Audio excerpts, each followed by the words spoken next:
All right, episode 4, Burt Talks. I got Damien here, Dame Dash, Dame Dollar, whatever you want to call him. We can go about that. We're going to talk about the Super Bowl a little bit, kind of discuss kind of what happened with Richard Sherman getting toasted like 4 times. Truth.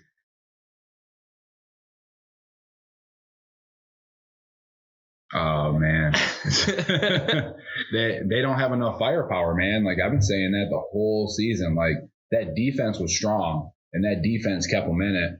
But field goals ain't gonna win you a Super Bowl against Kansas City. Ain't gonna happen. No, you got too many deep threats, too much speed. You can only hang for so long. Well, that's the thing too is Patrick Mahomes, like they didn't have an answer for him.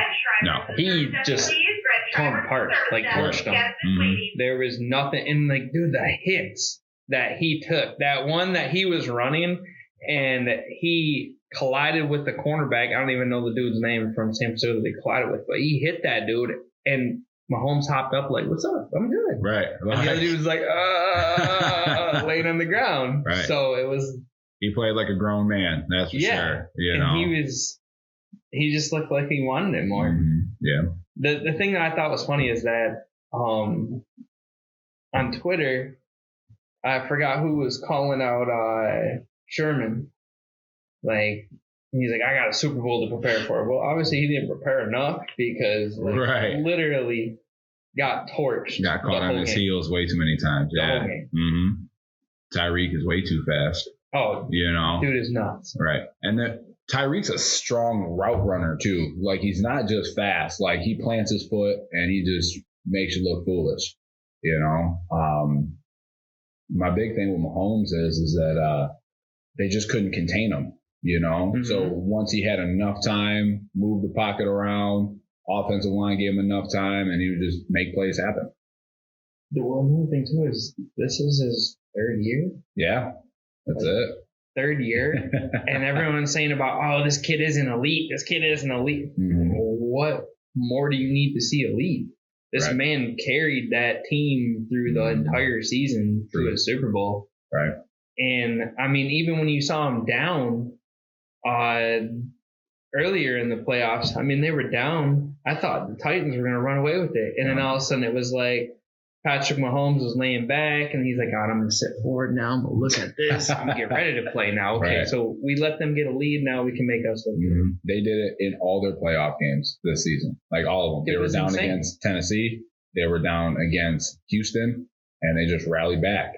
And it was like, we're going to let you have a lead, and then we'll figure out. Then we're going to play the second half. It was like they were like playing chess to let them make their move, and they're like, "Okay, checkmate, bye. We got this now." Boom, and just made adjustments. They definitely made second half adjustments. Every game. 100%. And just was like, okay, this isn't working. Get rid of it. This is working. Let's make it happen and execute. Well, it was basically, I'm trying to think of between the second half and the first half. The first half, I mean, the 49ers came out hot. The first 3 plays that the Chiefs, I think, ran, they went 3 and out. Mm-hmm. And it was like, oh man, this defense is for real. And then all of a sudden Mahomes just said, no, they're not for real. I'm going to pick apart this defense. I just need a couple minutes. Give me a second. Yeah, let me warm up. Well, and it's all about longevity. You know, it's like if you can stop them a handful of times, that's great. But can you keep doing it? You know, can your defense stay on top of it the whole time? Because if you ease up just a little bit, it's going to make you look foolish. Yeah.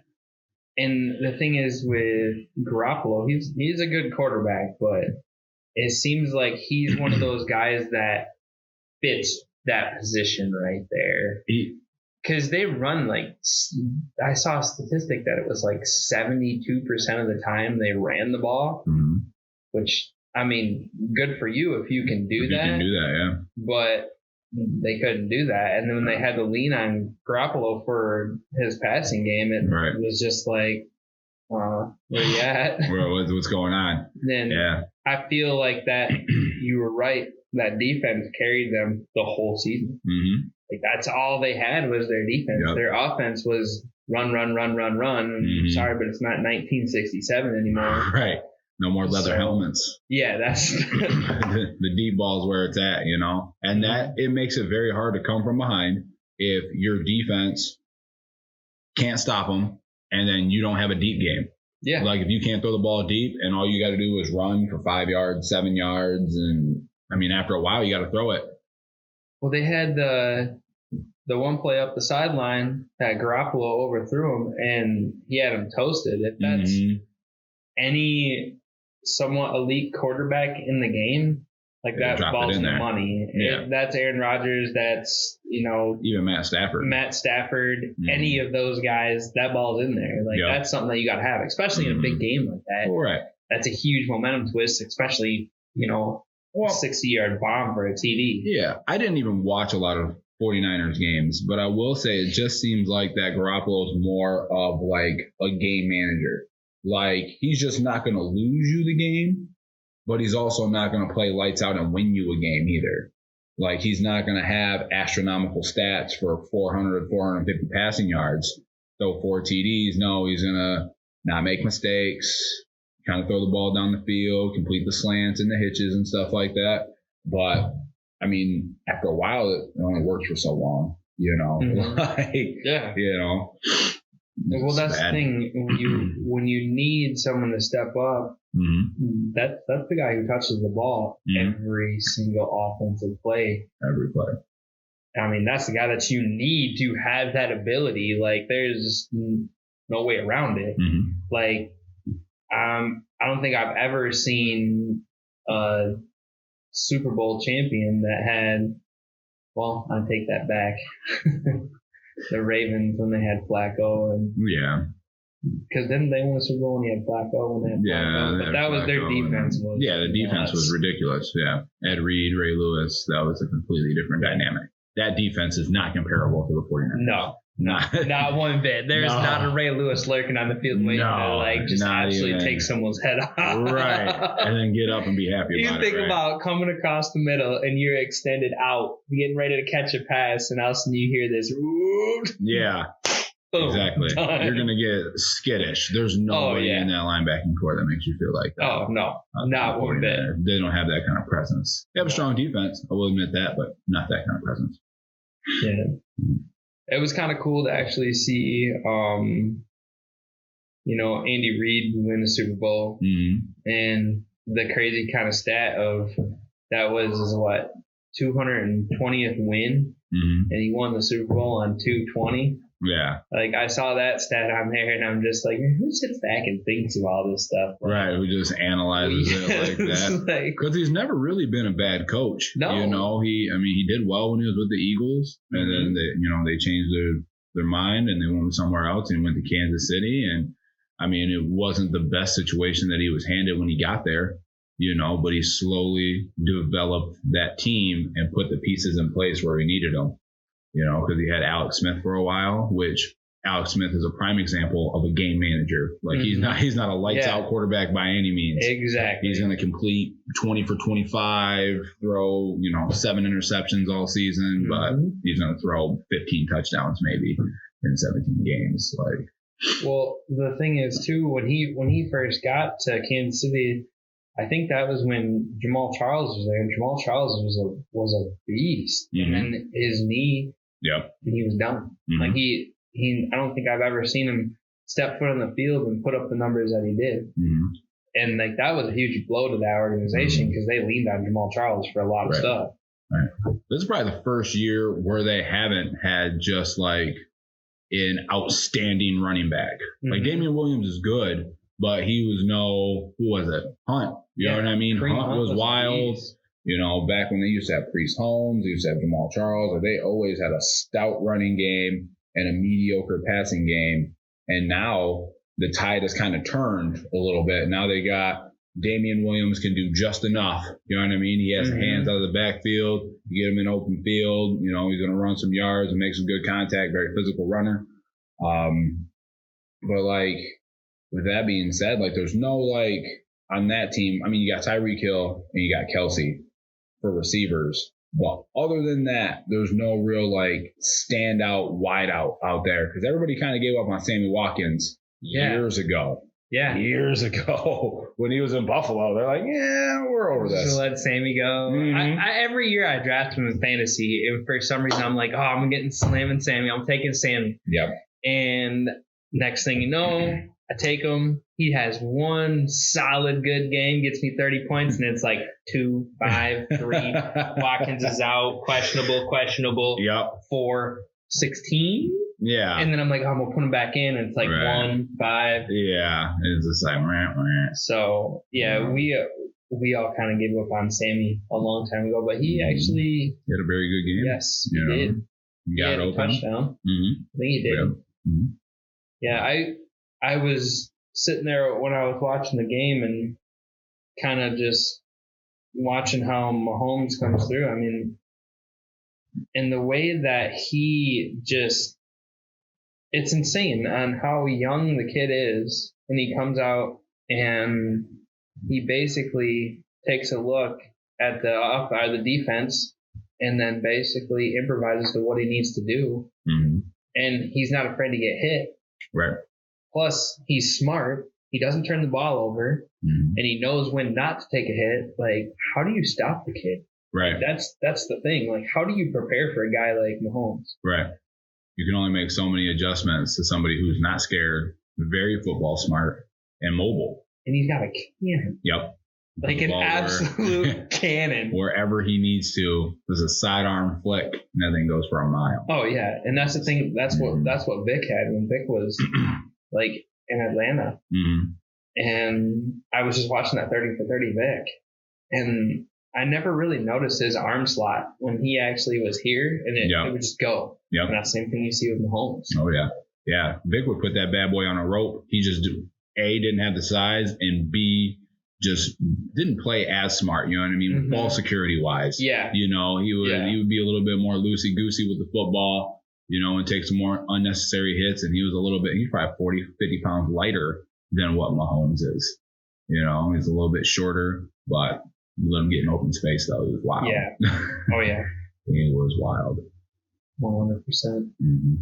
I mean, basically, from my take on that, the halftime show was pretty good too.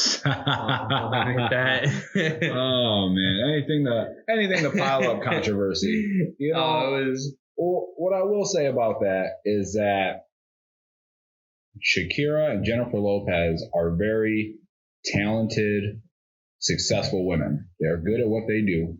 Okay, but with that being said, nobody and their mom thought that Shakira and Jennifer Lopez were going to go out there in hoodies and just sing in the microphones while everybody else danced.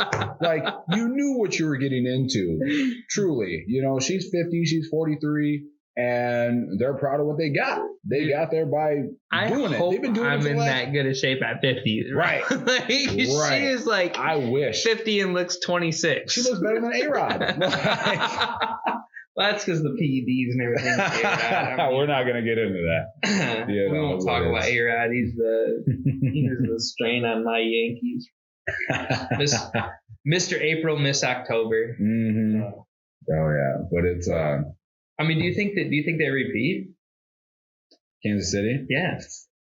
It's very hard to repeat, and I think not because they don't have the talent, not that they don't have the capacity, but that's just a lot mentally. You know what I mean? You just did a very long season, played very tough, very grueling. Yeah, you got 7 months off till it kicks back off all over again. But now it's like they did well last year. It's a lot of pressure to do it again, and now you're in the limelight all over again. Everybody's coming for you. Everybody's preparing for you. Mm-hmm. You know, it's like, all right, we have Kansas City in week 4. This is what we're going to think about in week 4. And we're going to gun for Mahomes. We're going to, you know what I mean? It's kind of a different dynamic. Here's the crazy thing is the Lions had them. Right. They had them beat. Agreed.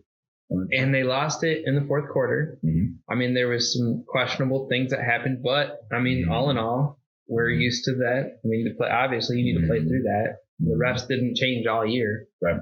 They've never changed, but we almost had them. Agreed.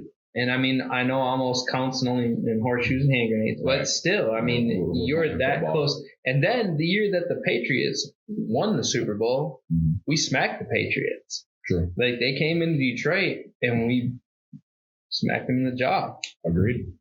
But the thing is, like I don't see anyone being able to stop Kansas City. Even like if they keep everyone they have and they stay healthy. Especially with Mahomes, when Mahomes went down in the beginning of the season, like everyone thought the season was over. Yeah, because they're like, oh no, Mahomes just went down, and then like he was only out for like 2 weeks, and then came back in and he's good to go. Well, I mean, there's no difference when Carson Wentz went down 2 years ago. Eagles were 12-2. Carson Wentz 2 years ago with the Eagles. Who's she? Oh, geez. Come on now. Come on now. It's the same concept, though. Like, they were 12-2.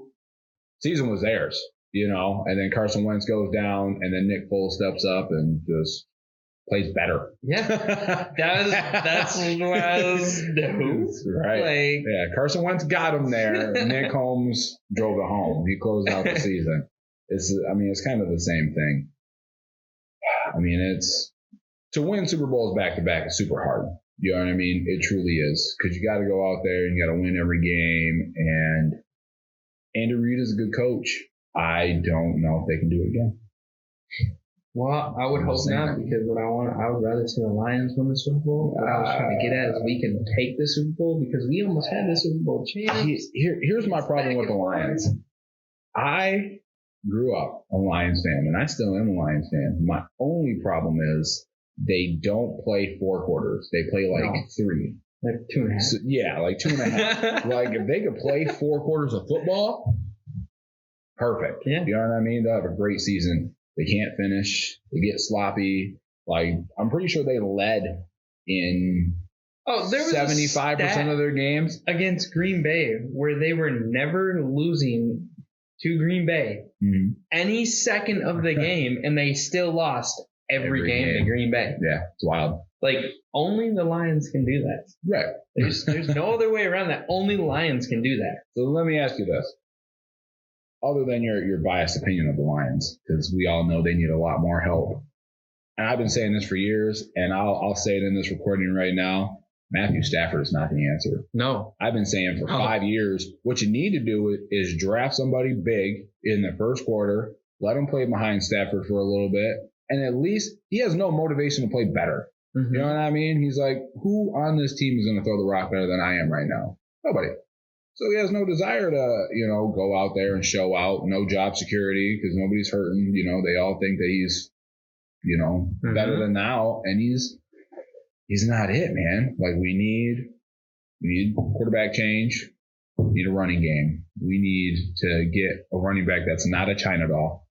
Because Kerryon Johnson could stay healthy. Oh yeah, Kerryon's a beast. I mean, give me Zach Zenner back, man. Like, he's small, but when he's out there, he's running like a. I thought Jahabi Best was going to be the next, and then when he went down with those concussions, and then we got Reggie, and I'm like, oh, we got Reggie, and then it was like Reggie turned into another John Dow. I mean, you flicked him, and he was like done for the season. Well, and I knew that when he played for New Orleans. Like, he wasn't a stud in New Orleans, really. Like, but I mean, still, it's Reggie. You watch him at USC, it's Reggie. Yeah, that's cool in college. But I mean, we're talking about pros. When you compare college to pros, it's like the pros is literally like the top 10 best players out of the entire college scraped off the top. So Lions going into the draft this year, I'm not even sure what pick they actually do have. But somewhere in the top 7. Yeah. Probably. I mean, obviously, you know Burrow is going to go to probably the Bengals. Yep. More than likely. Right, which is tough. That would be a nice pickup. For them. I feel like Burrow is going to be a stud. I mean, it's going to be, he's not going to be mediocre. He's either going to be a break or he's going to be a bust. He's not going to be anywhere in the middle. No.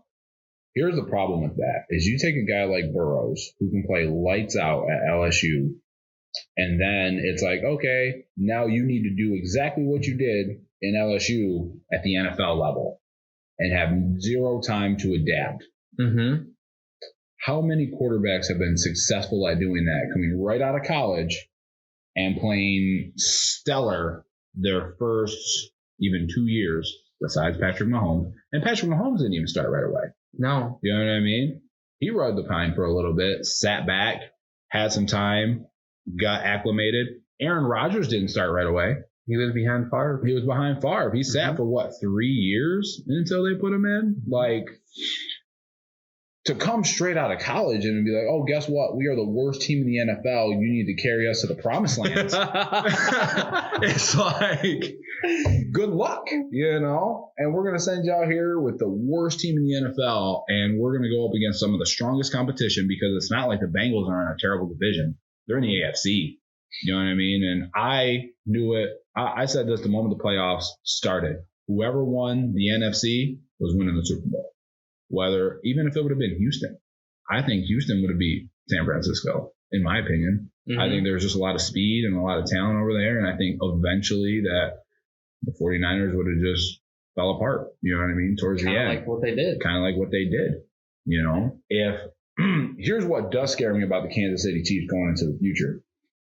How long do you think you can last as an NFL team? Like, yeah, you got great with your 3 games. How long do you think you can last as an NFL team playing from behind? If you get a good coach, like, here's the thing with, and I like Andy Reid. Why? If you get a thing with like Belichick, and you have Belichick going against that, and they get up on you like that, they're not letting off. Yeah, then that comes down to coaching, right? And I mean, I hate the Patriots more than in the entire world. Me too. But Belichick is a great coach, and Absolutely. he finds ways to win the games by controlling the game and controlling the clock. Absolutely. And that's how look how many Super Bowls they won by a field goal, because they controlled the clock. Right. They marched down the field, kicked the last second field goal to win. Don't matter if you win by 3 points or 7, you still won the dang game. W is a W. Yeah. So last I checked. I mean,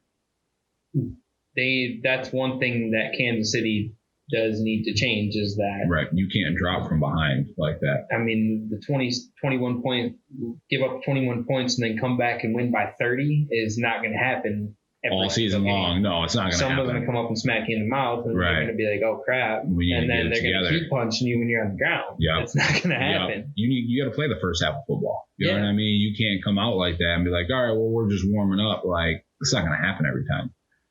You gotta play all 4 quarters. You know, I mean, I feel like there's a lot of teams out there in the NFL that if they would have a 21-point lead on Kansas City, they would have not let up.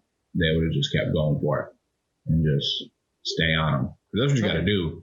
You know, you got to keep game management's key. You got to keep Mahomes off the field. Oh yeah, you do, because when you let Mahomes on the field, then they control the game. Absolutely. If you keep Mahomes off the field, you control the game, because the only person that's going to beat you is him. Right. Because they had 2. I think they had 2 interceptions, but one was at the end of the game, and then the one was just a terrible pass that Garoppolo threw. Like, I don't even know where he was throwing to. I don't think he does either. So, I mean, if I remember, it was a pass out to the flat, or not the flats, but like kind of like mid flat there, and there was a wide receiver that was behind. And then they had the cornerback in the front, and it was like right to him. He was like, "Oh, hey, here's a ball. Right, ball. I'm gonna run this way." Yeah, that's crazy. So, who do you think is going to the Super Bowl this year? Truly, yeah. Truly, come on. I mean, the likelihood of the Kansas City Chiefs repeating statistically not going to happen. And put your bias away about the Lions, because let's get serious. It all depends on what happens off season. I mean, if you think about what happens off season, to be honest with you,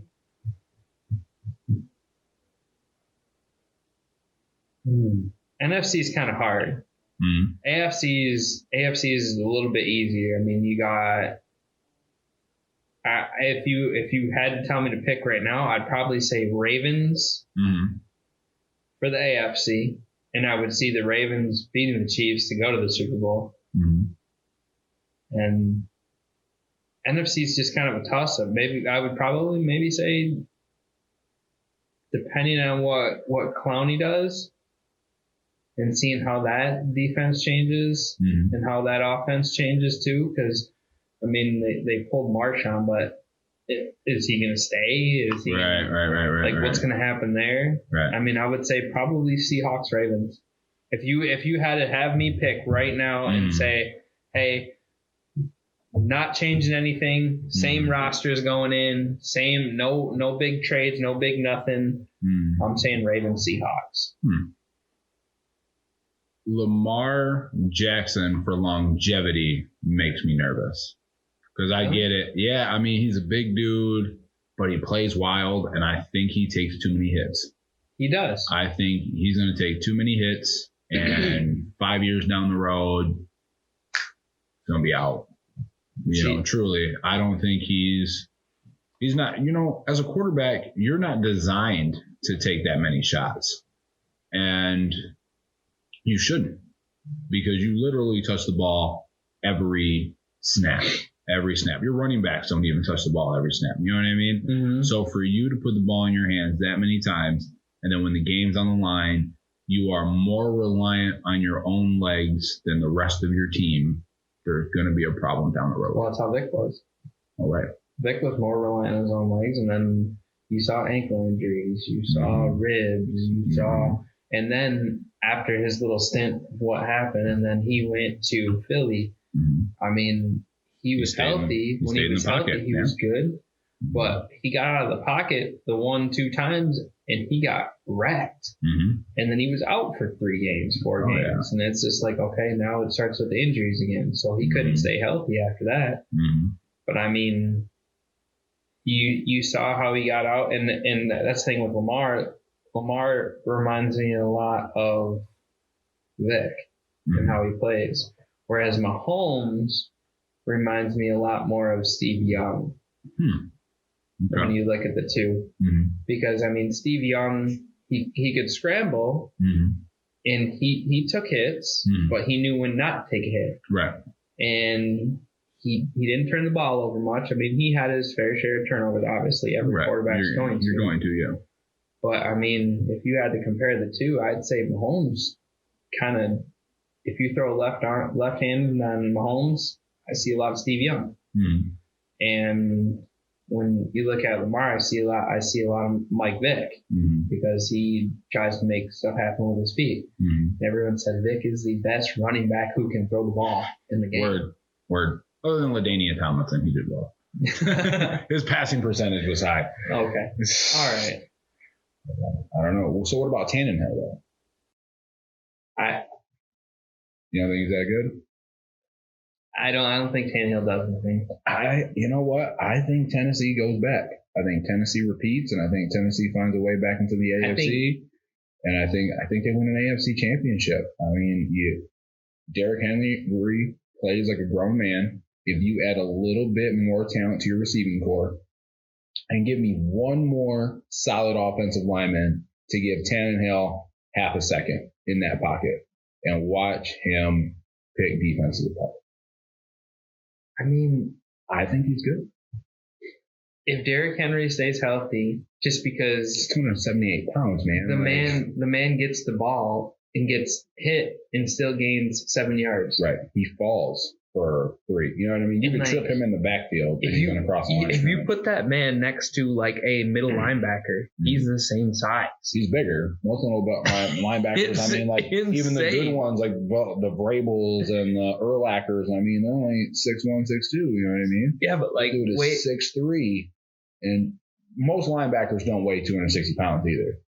And the thing is, he runs like he weighs like 230. And he's a north and south runner. He doesn't go east or west. You're going to give him the ball and he's going to pound. So if Henry stays healthy the whole season, and I could see that a lot of people are going to gear up to stop that. But I mean, if you look at the Patriots geared up to stop that, and Henry just was just like, nah, it ain't gonna happen. He's like, I'm still. It was like boo boo boo boo. Right. Good luck. Boo boo boo. Right. I mean, I don't think they had the personnel to do it. I don't think they had the people in place that could take him down by themselves. He's the kind of guy you need to gang tackle him. And if you're not making gang tackles, he's going to just keep breaking and just make you look foolish. Well, I guess we're going to start wrapping that up. There you go. So I appreciate the time, Damien. Mm-hmm. Thank you for having me. Who do you have Super Bowl? Oh, man. This year? AFC, I say the Titans go back. And I think the Titans are going to be definitely a threat, and they're going to be in the Super Bowl. And if I had to pick an NFC team, I got to go with the Saints, man. I think the Saints are going to play for blood, and they're a little bit more high power than what anybody else thinks they are. They got a lot of talent on that team, and I think they can do it. I love Drew Brees. So, and then easy being Brees. Right. And Michael Thomas and Alvin Kamara. Kamara's a stud. You know what I mean? He didn't really show up that much this year. You know, he was a little quiet, but everybody geared up against him. You know what I mean? Everybody kind of developed their defenses around him. I think if you can create an offensive scheme to where he can get the ball a little bit more in open field, and if you find yourself a guy who can be a third down back who is, you know, a little bit thicker, can run between the tackles, you're going to have a nice little dual threat. Because that's what it's coming down to is running back. You need a dual threat. You need thunder and lightning. You know, that's what they did in San Diego. USC. I mean, you had, Lendell White and Reggie. Like, that was like just a two-punch combo. Mm-hmm. You had a north and south runner and an east and west runner that would just tire you out and then up the field. Exactly. You put them both in, and you're like, who's getting the ball? Where am I going? Yeah, it was just chaos. Don't pitch the ball in open field. Right. Which is good. All right, man. Well, I appreciate it, definitely. For sure. But I mean, we'll see. Saints, Ravens. I have Ravens, Seahawks. You have Saints, Tennessee. We'll see what happens next year. Let's see. 2021. All right. Rock and roll. Sounds good.